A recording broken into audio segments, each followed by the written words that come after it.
Good morning, good afternoon, or good evening, ladies and gentlemen. It's my pleasure to start another seminar from the NeuroEYEscience channel. Thank you very much for joining.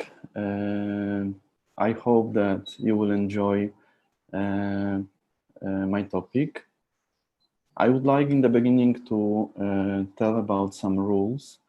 The seminar will last around 1 hour.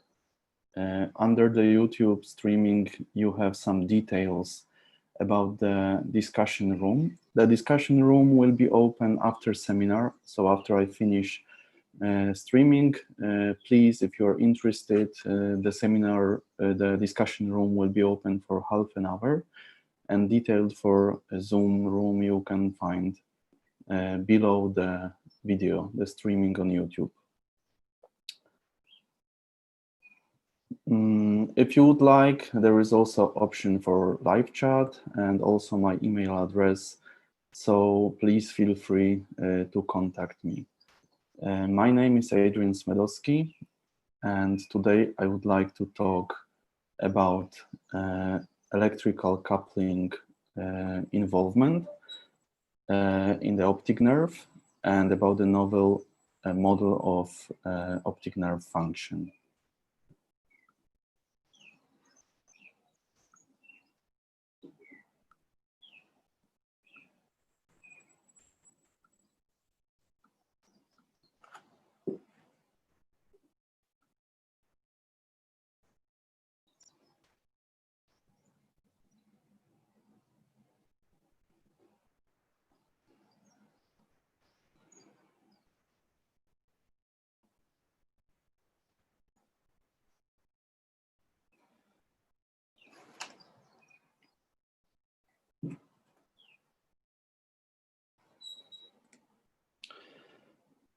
So let's start the seminar.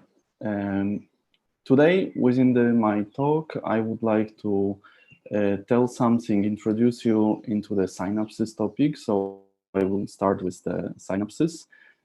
Then I will talk about gap junctions biology, about their function, especially involvement in neuroprotection and neurodegeneration, about gap junctions in disease, about neuronal gap junctions, because this is like my major introduce you to the synapses topics. Major area of interest. I will talk about gap junctions in the optic nerve specifically, about axonic gap junctions in the optic nerve, and finally about our novel theory about optic nerve structure and function. And I will also give some summary in the end about activity of my lab in these topics. So synapses are specialized communication spaces between neurons. This is kind of basic knowledge of general physiology. We can distinguish chemical synapses and electrical synapses, which are two major types, and also some of mixed synapses. In chemical synapse, there is the detail which distinguish the synapse is presence of neurotransmitter, which is released from presynaptic neuron to the synaptic cleft. And then this neurotransmitter binds to target receptors in postsynaptic neuron. In electrical synapse, there is no neuromediator. The pre- and postsynaptic neuron is connected directly by gap junction channels. And in the mixed synapse, of course, we have both of these compounds.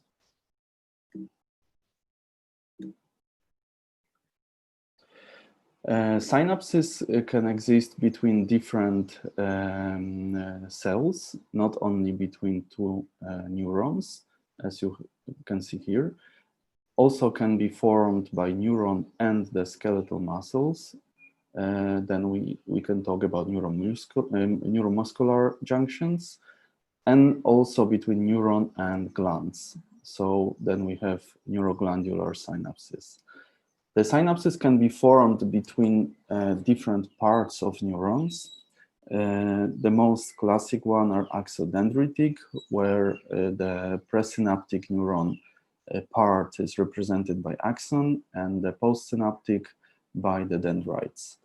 There are also axosomatic synapses between the axon and the cell soma, neuron soma, axoaxonic and dendrodendritic, which are more rare. The basic principle of synapse, as I mentioned already, is potential gated release of neurotransmitter from the presynaptic neuron, which is released to the synaptic cleft. Then it binds to the receptor and induced potential in postsynaptic neuron. And this potential is generated as action potential only if the stimulation is strong enough, of course, as we know from the basic physiology. This process of releasing of neurotransmitter is very complex. It involves the calcium ions, and it ends not only in the moment when the neurotransmitter is released. It must be also, the neurotransmitter must be also eliminated from the synaptic cleft after the potential in target neuron is induced, because excess of this neurotransmitter can be toxic for the neurons. And the most popular, the most common neurotransmitters are summarized in this table. The glutamate is the most common excitatory neurotransmitter in central nervous system. The action potential is generated in the postsynaptic neuron with some delay. In chemical synapse, this delay is quite long. It can be even up to 5 milliseconds, because this is the time that takes the whole process associated with neurotransmitter itself. So release, binding, and elimination. Electrical synapses are, as I mentioned, a little bit different. They are structures of connexins, proteins that have 4 transmembrane domains, and 6 of these connexins form connexons. So it's like, let's say, half of the gap junction, so half of the electrical synapse. And these gap junctions can be formed of the same one type of connexin, then it's called homotypic channel, or it can be formed by different type of connexins, and then we call them heterotypic channels. The gap junction channel is permeable for ions mostly, and also for some small molecules like glutamate, glutathione, ADP, ATP, glucose, CAMP, IP3, and also some peptides that are smaller than 480 Daltons. And basically, this composition of molecules which can pass the gap junction channel determine their function. Electrical synchronization of large neuronal webs is the major function of electrical synapses, but also they play important role in coordination of the intracellular signaling and metabolism of coupled neurons. They also participate in cells and tissues development, function, homeostasis, neuroprotection, and apoptosis. And about this, I will talk in details a bit later. And also in interneuronal communication. The difference between electrical synapse and chemical synapse starts from its morphology. The synaptical cleft in chemical synapse is large comparing to electrical. It's up to 40 nanometers. Electrical synapse between 3 and 5 nanometers. Of course, the presence and lack of neurotransmitter is another important difference. The very typical, very characteristic difference between electrical and chemical synapse is the very rapid transmission of the signal in electrical synapse. There is almost no delay in transmission. So, as I mentioned before, in chemical synapse, the delay is between 1 to 5, and in case of milliseconds, and in case of electrical synapse is 0.1. So it's really fast transmission. Another difference is that transmission in electrical synapses can be bidirectional. So there is no defined pre- and post-synaptic neuron. The transmission can be in both directions, and the current can flow depended on the which side of coupled pair is invaded by action potential, which is kind of fascinating, in fact, in my opinion. In chemical synapse, of course, the transmission of signal is in one direction.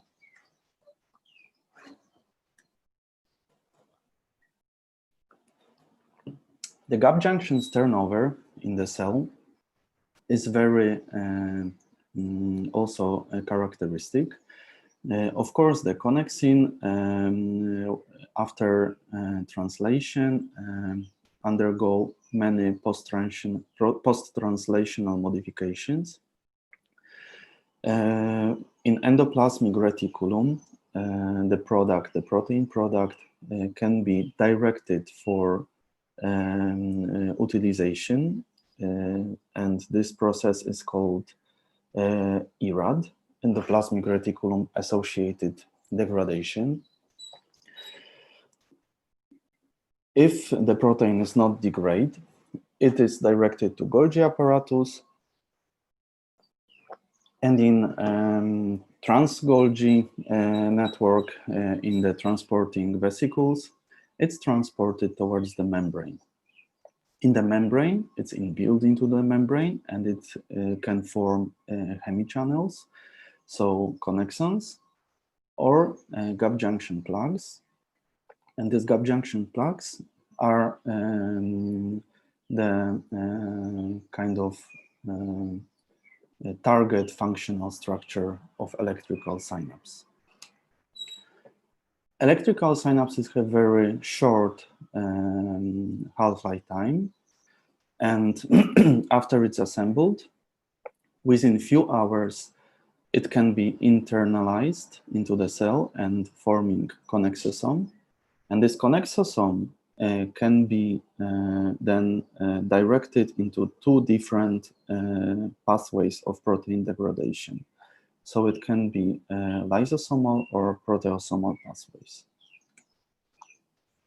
The post-translational modifications include phosphorylation of connexins, acetylation, ubiquitinylation, sumolation, and also some others. Here you have examples.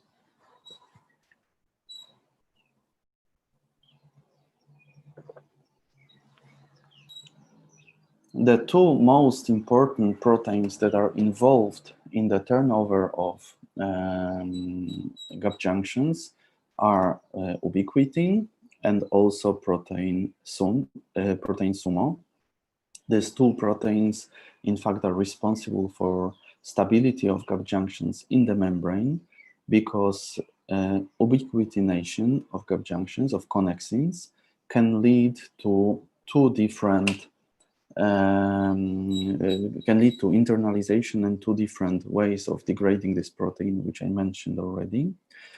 And in contrast to ubiquitination, sumolation of connexins can recover the connexons from early endosomes and build it back into the membrane.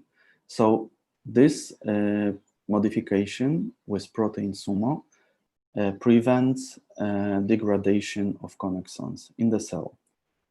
There are also other proteins who are involved in regulation of connexins, of gap junctions, and they are mostly involved in the process of stabilization of these structures in the membrane.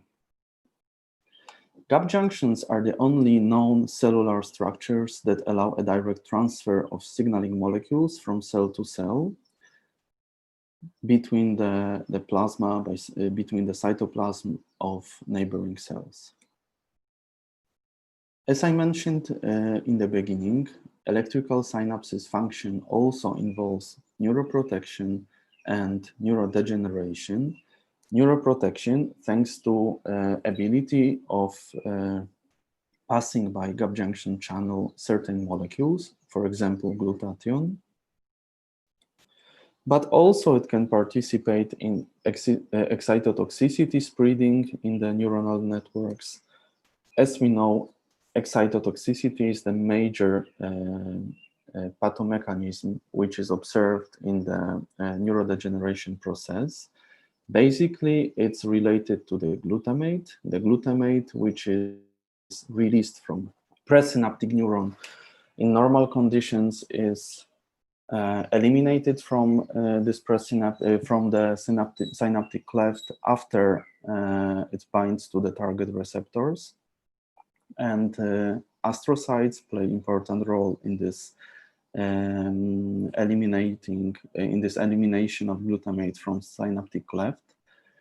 But in disease conditions, the glutamate is not eliminated from the extraneuronal, extracellular environment, and it can alter the homeostasis of the neurons by hyperstimulation of the receptors, by accumulation of calcium ions, and this all processes lead to cell death, to neuronal death. And for example, this we can observe in ischemic changes, for example, in ischemic stroke, but basically in general in all the neurodegenerative processes.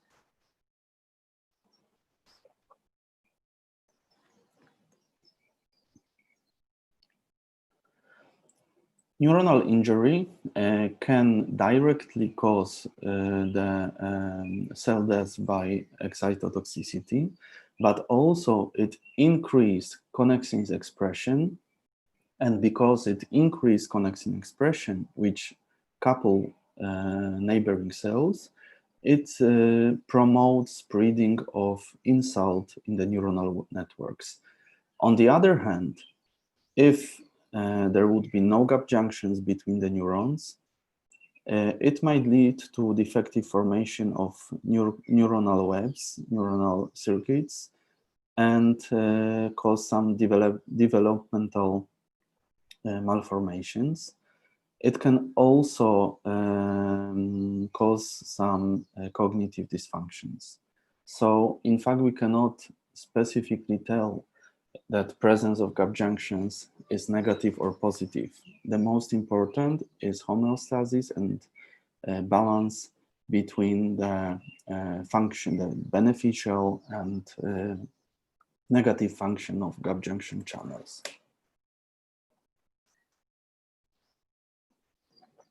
There are several mechanisms which are linked with connexin pathology that can lead to certain disorders. There can be loss of the function of gap junctions, of electrical synapses, and this can start already from the beginning processing of the protein in the cell. For example, ERAD, so endoplasmic reticulum associated degradation, can be altered. So the protein can accumulate in the cell because it's not degraded in the beginning. It can stay in Golgi. It can form dead hemichannels, so non-functional hemichannels. There can be defective turnover of these proteins in the cells. There can be dead gap junction channels or defective interactons. It can be also, on the other hand, leaky hemichannels, hyperactive, transdominant.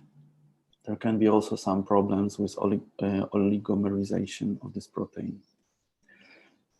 And up to now, there are several disorders identified that have their pathomechanism in connexins pathology.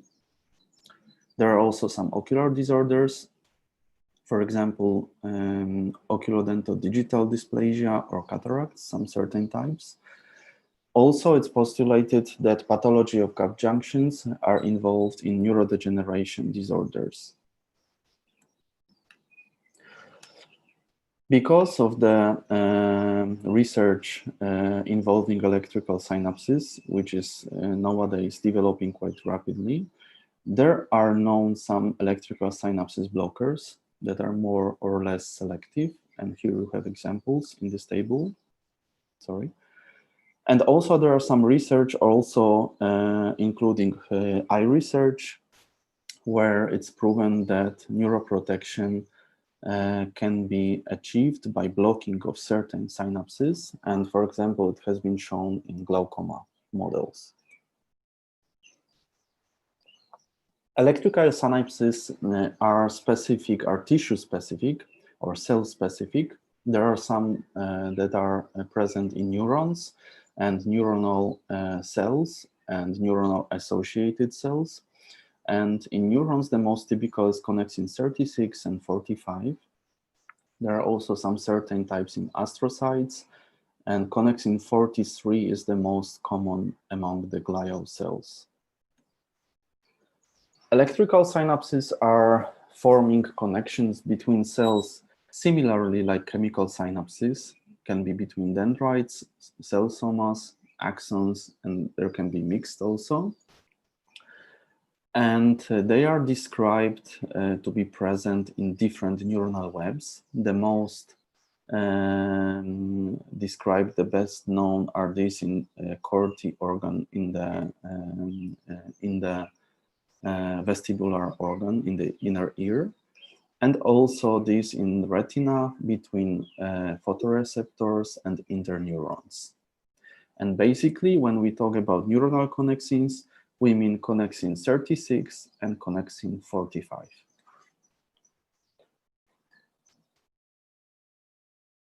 Let's move now to the description of optic nerve structure.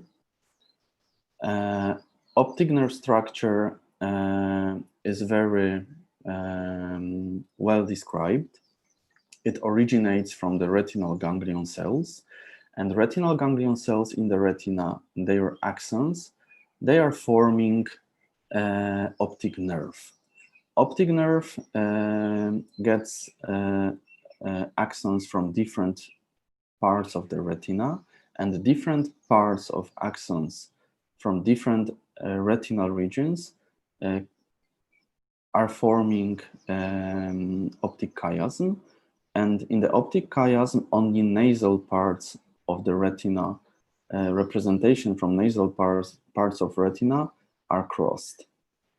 Optic nerve structure is very well organized. It contains of two major population of cells, neuronal population represented by retinal ganglion cell axons, and also glial cell population, mostly represented by astrocytes and microglia and oligodendrocytes. In the classical understanding of optic nerve structure, we know that axons are forming independent channels. They are not cross-talking, they are not linked, not coupled between each other. And they are providing independent channels for visual signals from the retina to the lateral geniculate nucleus in the brain. The optic nerve basically is structured morphologically from two different parts. The retrobulbar optic nerve is what I'm referring here. And this is unmyelinated and myelinated optic nerve part. In our studies, we are focusing on unmyelinated part of the optic nerve, which is also sometimes referred as optic nerve head. As a part of central nervous system, optic nerve after injury and retinal ganglion cells axons have very poor, very limited ability to regenerate. And even if this regeneration is observed, induced experimentally, there are several problems with regeneration of optic nerve axons because of the long distance that new axons would need to grow to reach to the lateral geniculate nucleus. And this is particularly, I would like to highlight this, this figure because we would need it later for further discussion about the electrical synapses. So the problem is that the axon from ganglion cell from retina would need to grow along the whole optic nerve, and then chiasm, optic tract, and then to LGN.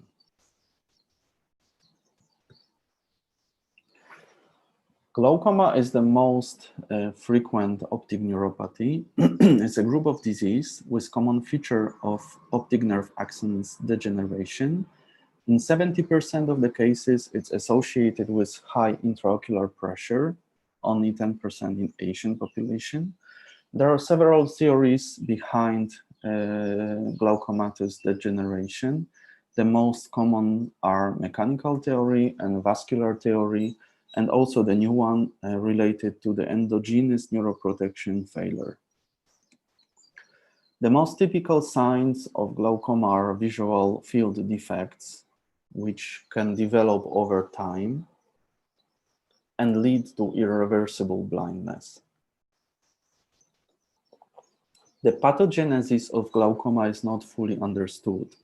We know that, of course, there is some neurotrophin crisis. There is, of course, excitotoxicity involved, glial cell activation, ischemia, problems with vascular perfusion, and all these processes in general, comparable to other neurodegenerative disorders, lead to retinal ganglion cell death and to the vision loss.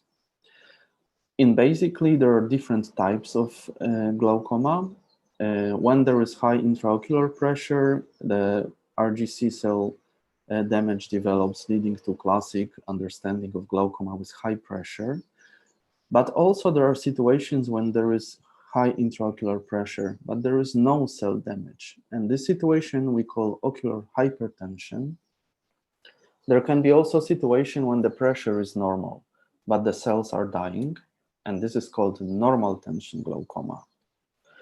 What is important to highlight that glaucoma is irreversible and it always leads to blindness. The question only is if the patient will live long enough to reach to the point of this blindness. In optic nerve structure, histological structure, I mentioned we can distinguish several populations of the cells. The neural compound is very characteristic because it's one type of cells. By this, I mean axons of retinal ganglion cells. Glial compound represented by astrocytes, oligodendrocyte microglia, and the vascular compound, which is, of course, represented by endothelial cells, some fibroblasts, and other elements of connective tissue. Neuronal gap junctions mentioned, represented mostly by connexin 36 and 45. And involvement of these neuronal gap junctions can be beneficial as well as negative. Negative because it can promote spreading of neuronal injury.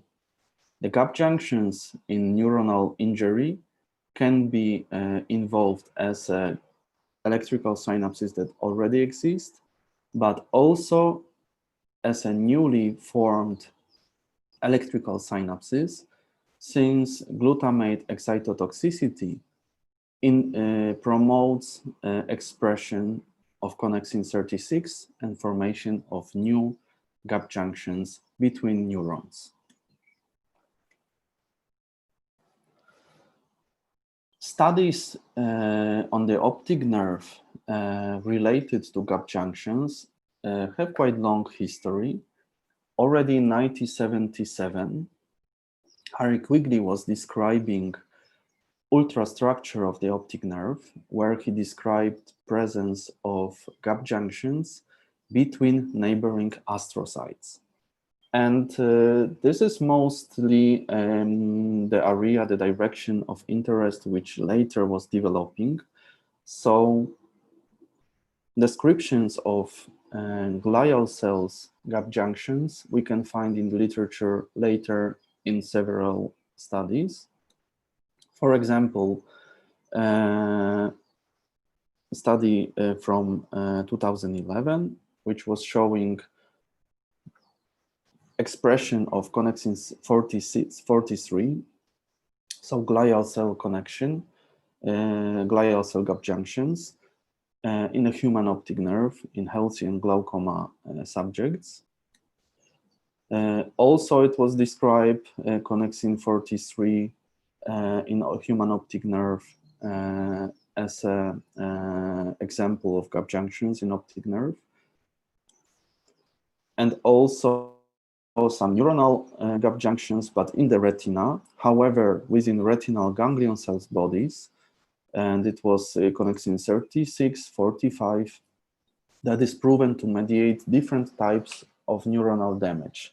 But mostly, if we will think about these gap junctions in the optic nerve, the studies were focusing on the glial gap junctions, so mostly connexin 43. So after analyzing all these studies, there were some questions that appeared. Since the optic nerve consists of glial and neuronal compounds, and glia are equipped with electrical synapses, coupling astrocytes and also astrocytes with neurons, and since retinal ganglion cells bodies possess these electrical synapses, what about RGC axons? Do RGC axons have neuronal connexins? If they have, do they make coupling between each others? Since the proximal part of the optic nerve is lacking myelin sheath, the axons are close enough that they can form, in theory, connections by electrical synapses. To answer these research questions, we performed analysis of the rat and human donors' optic nerves. And let me show you what we have found. So, of course, to be sure to confirm the excuse me, the presence of electrical synapses in the optic nerve, it would be very beneficial to analyze the whole process of gene expression of this protein in order to prove their presence, morphological presence, localization, and also to run some functional measurements to show their involvement in optic nerve function.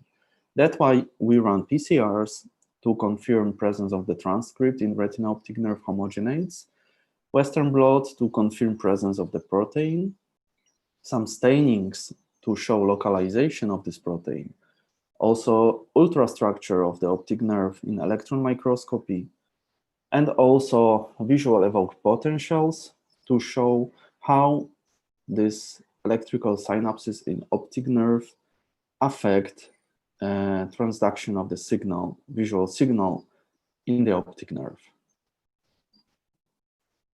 Of course, in the beginning, there were some troubleshoots that we faced in the research, some technical problems. First of all was the way how we isolated the optic nerve for further tests, for further studies. The optic nerve transection, if you do it improperly, can cause blow injury of axons, because axons are kind of closed space like pipes with membrane and liquid inside. If you press on one side, it will generate pressure and it can blow the structure. It can break the membranes. And electrical synapses are in the membranes. If you break the membranes, you cannot fully examine the structure because the structure is gone in this situation. So we applied a special technique for transection of these nerves, of optic nerves, using surgical blades, avoiding scissors to avoid the blow injury of axons. Also, second thing which we had to have in mind is that connexins proteins are really short-lived within the cell. So since the animals are sacrificed, there is really short window to collect the samples to prevent degradation of this protein. In the PCR and Western blot analysis of optic nerve and retinal homogenates, we could find both presence of the transcript and of the protein. And you can see that we analyze separately proximal and distal stumps of the optic nerve. So in this way, we could confirm the presence in both parts. And in both parts, we detected both connexin 36 and 45, so two neuronal connexins.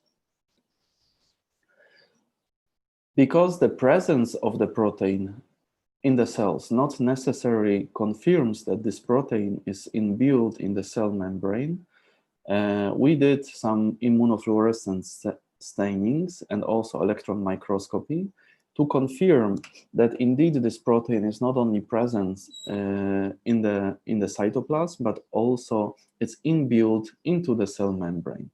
And as a marker of optic nerve axons, we selected beta-3 tubulin, and for electrical synapses, connexin 36 or 45. And of course, we expected to see this configuration with nicely stained axons and dotted stain of connexins. And indeed, we could find this arrangement in samples. And here you can see the axons and gap junctions and connexins. And this is example of human optic nerve. But going to the beginning, we started our analysis from rat tissues. And in rat tissues, in the retina, we confirmed different pattern of connexin 36 and 45. In fact, connexin 45 mostly in retinal ganglion cells had this typical pattern and localization in cell membranes. And in optic nerve, it was very typically, like I mentioned before, dotted staining or punctate staining along the axons, which are for sure axons of retinal ganglion cells in the optic nerve. And this was in the rat tissue. In human tissue, the staining was even more obvious. So we could appreciate connexin 36, 45, also along the axons with very dotted punctate pattern. And it was colocalizing with the axonal staining, but it was not colocalizing with GFAP, with glial cells. And here you can see more examples of this staining. It's very hard to analyze this kind of staining, this kind of pictures. You need to be really careful and really aware not to make mistake and not to analyze the possible precipitates, because precipitates also can give this punctate pattern.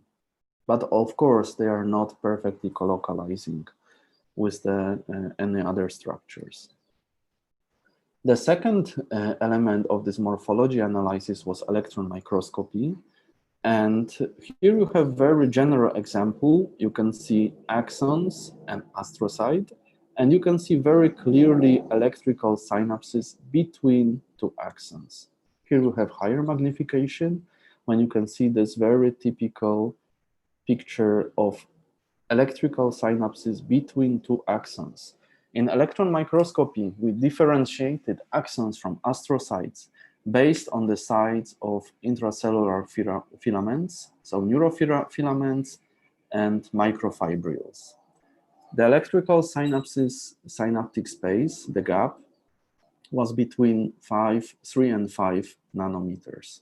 So this is also confirming that these structures are electrical synapses. Finally, we introduced the immunogold labeling for connexin 45 and 36, and the electrical synapses between axons in the optic nerve were confirmed as connexin 45 positive. And here you also have example, 2 axons and between them gap junction with immunogold labeling for connexin 45.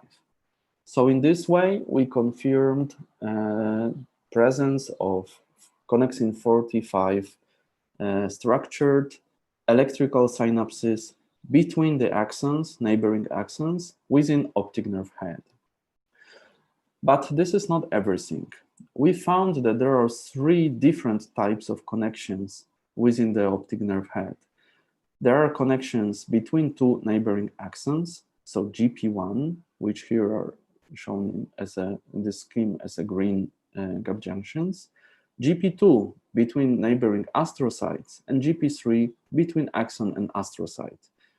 And the new information, the new input in the optic nerve structure is related to this GP1 connections between 2 neighboring axons. Here you can see the electron microscope scans of examples of these different connections. So GP1 between 2 axons, positive for connexin 45, which I showed already before. GP2 between 2 neighboring astrocytes with electron-dense material around. These gap junctions were a little bit different in their structure comparing to axonic ones. Here you have high magnification, and you can clearly see this gap junction structure. And GP3 between astrocytes and axon, you can see that on the astrocyte side, there is again this electron-dense material. And this is the picture which I, the most, in fact, talking to me, I the most like from our study, from our publication, where in one piece, one scan, you can appreciate all 3 types of gap junctions. So GP1 between axons, GP2 between astrocytes, GP3 between axon and astrocyte. MT is microtubule and neurofilament or microfilament, I'm sorry, excuse me, in the astrocyte. Once more, different localization of scans, 2 axons, GP1, 2 axons with lumen, so the synaptic cleft, with membrane, microtubule. GP2 between 2 astrocytes with electron-dense material on both sides. GP3 between astrocytes and axon, you can clearly appreciate the structure. Connexin 45 labeling with immunogold, you can see. For connexin 36, we didn't obtain any staining, so we assume that either connexin 36 gap junctions are in great minority on optic nerve head, either they are absent. So based on our finding, we made some confrontation of the facts. And on this figure, you can see description of classical model of optic nerve structure, where axons are not coupled by gap junctions. They create independent channels, allowing for longwise only current transduction. And you can see on this scheme, these independent channels. In novel model, axons are coupled by gap junctions and create parallelly connected syncytium, allowing for longwise and crosswise current transduction. So you can see axons and cross connections. And the current can jump from one axon to the neighbor axon. The total resistance of this system is lower than any one of the individual axonal resistances and translates into greater total conductivity. In our opinion, this is one of the physiological functions of gap junctions in optic nerve head. Why? It's based on some physical laws. So if you have each axon contains lipid membrane, which provides some resistance for signal transduction. And if you have uncoupled axons, it can translate to the situation, to the setting of independent series of resistors. And the resistance of whole system of this independent series of resistors is equal to sum of all these resistances. In the case if we introduce cross-coupling between the axons, this situation can be translated to the parallel series of resistors. And as we know from physics law, the nerve resistance or total system resistance in this case is always smaller than in the situation above. So this will favor signal transduction by lowering the resistance and increasing the conductivity. And to test this hypothesis, we introduced meclofenamic acid, which is reversible blocker of electrical synapses. And this meclofenamic acid was injected retrobulbary in rats. And then we compared visual evoked potentials from before injection and after. To confirm, we were expecting that electrical synapses blocking will increase resistance, decrease conductivity, and increase culmination time of impulses conduction. And of course, this required some invasive procedures. We placed some stainless steel electrodes in the rat skull, and then we measured flash VEPs in this mice, in this rats, in the untouched controls, retrobulbar saline injection, and retrobulbar meclofenamic acid. We evaluated the P1 wave latency, and P1 latency in flash VEPs describes time of signal conduction from stimulus from the moment of the flash until it reaches visual cortex. In healthy group, in all the groups, we repeated measurements 3 times. In time point 0, so before any manipulation, 30 minutes after injection, retrobulbary, and 60 minutes after injection. In the healthy group, all these P1 latencies were similar in all 3 time points. The same for the control group, so saline injection. But after we injected meclofenamic acid, retrobulbary, we observed almost 2-fold prolongation of the P1 culmination time, of the P1 latency, which was reversible in time. Unfortunately, we couldn't fully evaluate the moment when this P1 would come back to the beginning values, because the procedure of placing stainless steel screws and whole procedure of flash VEPs was too long in total to keep the animal anesthetized for long enough. The limit was around 2.5 hours. After this time, they were waking up and the VEPs were already kind of messed up. So the longest time we were able to document was 60 minutes. But after the 60 minutes, in some animals, this P1 wave was already latency coming back to the shorter, to the smaller values.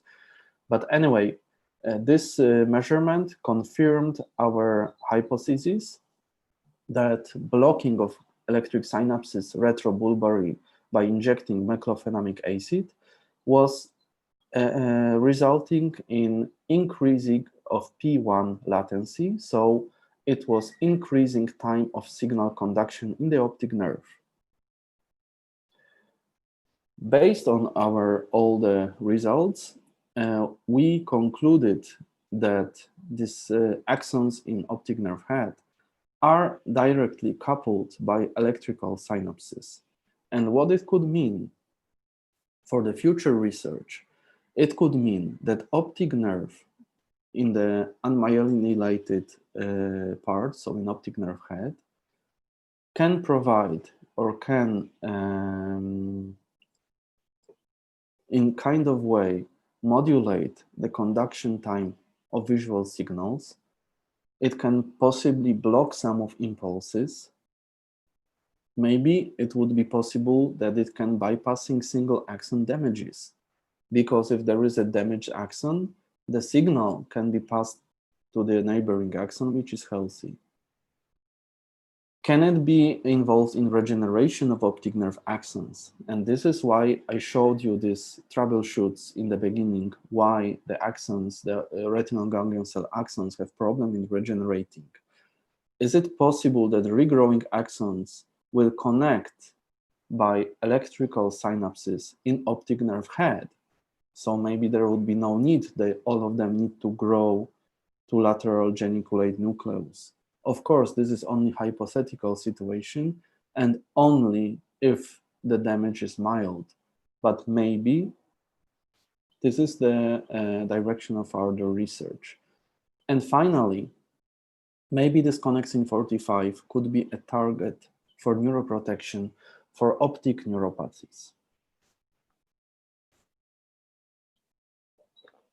All our observations, all our study has been published and as a novel theory of optic nerve function. The optic nerve axons creating neuronal web and can pass the impulses between each others.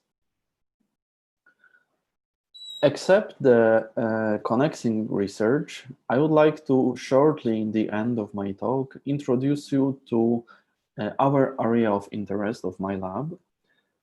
So we are mostly working with morphology and structure of optic nerve, pathogenesis of optic neuropathies, about neuroprotective and neurodegenerative therapies, mostly cell and gene therapies.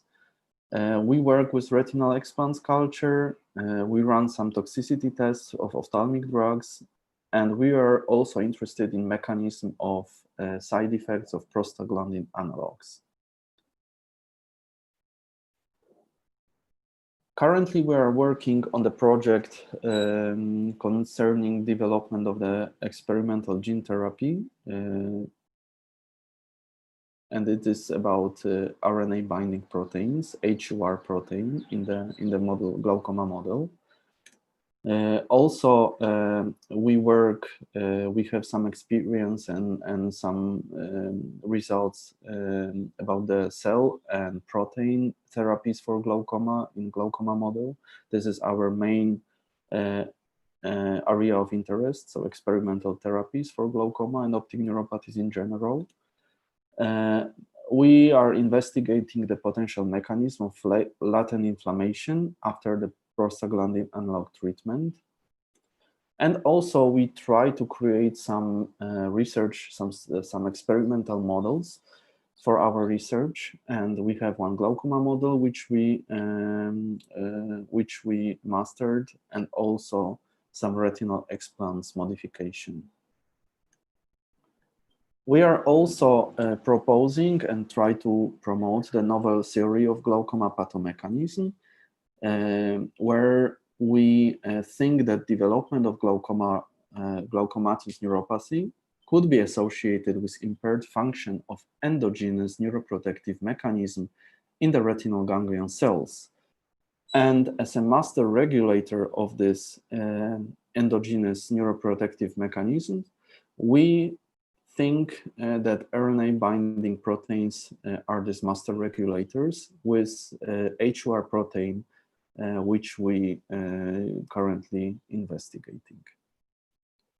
I would like to thank very much to my all collaborators which are collaborators from University of Helsinki, University of Eastern Finland in Kuopio, University of Pavia, and also King Saud University in Riyadh in Saudi Arabia.